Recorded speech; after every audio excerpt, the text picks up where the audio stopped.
Vous êtes-vous un jour posé la question de savoir comment les gens riches sont-ils devenus riches? Par héritage? Eh bien non. Plus de 8 millionnaires sur 10 sont devenus riches au cours de leur vie grâce à leurs seuls efforts. Cela veut dire que l'immense majorité des personnes riches n'ont pas hérité de leur fortune, mais au contraire, ils ont réussi à le devenir par la force de leurs actions, de leurs talents. Et cette réalité est une excellente nouvelle, car cela veut dire que votre avenir financier ne dépend que de vous et de personne d'autre. Pas des décisions politiques des gouvernements, pas de votre employeur et ni même de votre famille.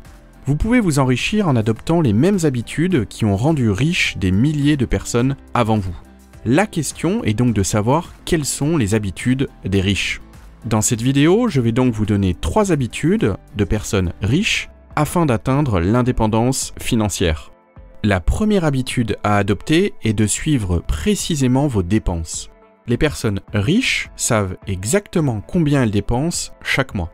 Un exemple connu est celui de John Rockefeller, qui a été le premier milliardaire de l'histoire des États-Unis. Il a été à bonne école car, à 16 ans, il commence à travailler dans un cabinet de comptable. Il achète alors un petit carnet rouge où il note tout ce qu'il gagne et tout ce qu'il dépense. Et cette méthode paye, car en moins de 3 ans, il économise l'équivalent d'1 an de salaire. 70% des personnes riches savent combien elles dépensent chaque année pour se loger, se nourrir et s'habiller. Cela leur permet de planifier leurs dépenses et se fixer des objectifs. Par exemple, vous pouvez vous fixer un objectif maximal de 300 € par mois pour vos dépenses de loisirs. Ensuite, les riches mettent de l'argent de côté dès qu'ils touchent des revenus. Autrement dit, ils se payent en premier. Ceux qui s'enrichissent épargnent à minima 20% de leurs revenus avant de payer leur loyer, de rembourser leur crédit ou encore d'acheter de quoi se nourrir. Cette habitude vous permet de mettre systématiquement de l'argent de côté. Pour faciliter la chose et épargner sans y penser, vous pouvez mettre en place un virement automatique dès que vous recevez votre salaire du mois. Par exemple, vous pouvez programmer un virement automatique de votre compte bancaire vers votre livret A.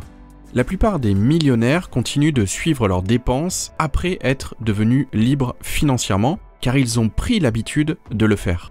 D'ailleurs, si vous souhaitez suivre vos dépenses régulièrement, vous trouverez en description de la vidéo un tableau de suivi de dépenses mensuelles à télécharger gratuitement. Parenthèse dans cette vidéo, j'ai un petit exercice pour vous qui va vous prendre 3 secondes. Si la vidéo vous plaît, mettez un pouce bleu et abonnez-vous à la chaîne afin d'être informé dès qu'une vidéo est publiée. La deuxième habitude à mettre en place pour vivre comme une personne riche est de vivre en dessous de ses moyens, c'est-à-dire de dépenser moins que ce que vous gagnez. Beaucoup de personnes riches vivent à contre-courant, c'est-à-dire qu'elles ignorent les tendances et les habitudes de consommation des autres. Pour eux, la liberté financière est plus importante qu'afficher un statut social élevé. Pour faire simple, ils font tout ce que les autres ne font pas. Ils planifient leurs dépenses pour payer moins cher, ils réparent plutôt que d'acheter du neuf, ils ne suivent pas les tendances de la mode et usent leurs vêtements jusqu'au bout. Pour dépenser moins, il n'y a pas 50 000 options qui s'offrent à vous. Il faut attaquer les 3 postes principaux de dépenses: le logement, l'alimentation et les transports. Un énorme poste de dépenses est le logement. Les Français dépensent près d'1 tiers de leurs revenus pour se loger. Alors, évidemment, se loger, c'est une nécessité, et personne ne peut vraiment échapper à cette obligation. Mais vous pouvez malgré tout optimiser. Par exemple, habiter un logement plus petit si cela est possible, un quartier moins central, ou même une région plus abordable si vous habitez en région parisienne, où les loyers sont prohibitifs. Pour les transports également, vous pouvez optimiser ce poste de dépense. Déjà, si vous habitez une grande ville, avoir une voiture n'est pas indispensable. La voiture est un véritable gouffre financier. Les transports en commun ont le meilleur ratio service rendu-prix. Si avoir une voiture vous est indispensable, achetez idéalement des voitures d'occasion, fiables et qui peuvent facilement se revendre sur le marché de l'occasion. Je ne compte plus le nombre de personnes aisées qui disposent d'anciennes Clio ou de Dacia Sandero autour de chez moi. Les riches ont compris que les voitures sont le passif par excellence. Enfin, de manière générale, ceux qui s'enrichissent achètent très peu, voire pas du tout de produits de luxe.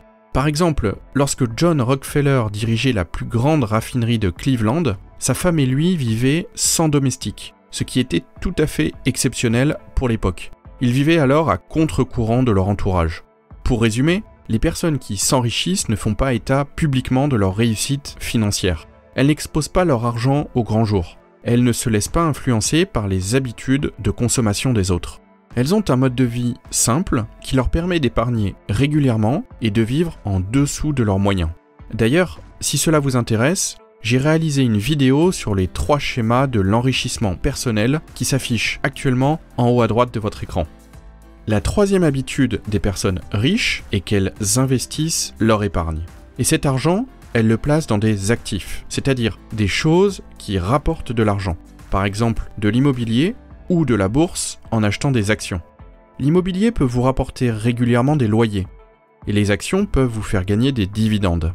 Mais cette épargne, elles l'investissent intelligemment, c'est-à-dire qu'elles font très attention à la fiscalité, qui peut rapidement détruire vos placements. Car une façon de s'enrichir est de réduire fortement sa fiscalité. C'est-à-dire que vous placez votre épargne de manière à payer le moins d'impôts possible sur l'argent que vous gagnez. Autrement dit, plus vos placements vous rapportent de l'argent, plus cet argent vous rapporte à son tour de l'argent. Le placement idéal pour optimiser votre fiscalité, c'est la bourse. Car vous avez le choix entre plusieurs enveloppes fiscales différentes. Par exemple, si vous achetez des actions avec un compte titre, vous allez payer des impôts dès que vous allez gagner de l'argent grâce aux dividendes. A l'inverse, avec un plan d'épargne en actions, un PEA, vous ne payez pas d'impôt sur l'argent que vous gagnez tant que vous ne retirez pas l'argent de votre PEA. Donc, si vous gagnez par exemple 100 000 € en bourse, vous payez tout de suite 30% d'impôt avec un compte titre. Avec un PEA, vous ne payez aucun impôt si vous ne retirez pas l'argent de votre compte et au bout de 6 ans, ce n'est pas 30% d'impôts, mais seulement 17,2% d'impôts qui vont s'appliquer à vos gains. Donc, concernant l'investissement, le PEA est une enveloppe fiscale tout à fait intéressante pour à la fois investir dans des actions ou des ETF par exemple, et également optimiser sa fiscalité. Si vous n'en avez pas encore, je vous conseille vivement d'en ouvrir un. D'ailleurs, si cela vous intéresse, je vous conseille d'aller jeter un coup d'œil à la vidéo qui s'affiche actuellement en haut à droite de votre écran. Par ailleurs, le compte titre ordinaire est également une option d'investissement tout à fait pertinente car elle vous donne accès à un large panel d'actions et d'ETF, ce que ne permet pas le PEA. Donc, chacun de ces comptes a ses avantages et ses inconvénients. Voilà, j'espère que vous avez apprécié cette vidéo. Si c'est le cas, n'hésitez pas à mettre un pouce bleu et à vous abonner, cela m'aide énormément dans le développement de cette chaîne. Et n'hésitez pas à me dire en commentaire si vous avez déjà adopté une de ces 3 habitudes afin d'atteindre votre indépendance financière. En attendant, je vous souhaite à tous plein de réussite dans vos investissements. À bientôt, ciao!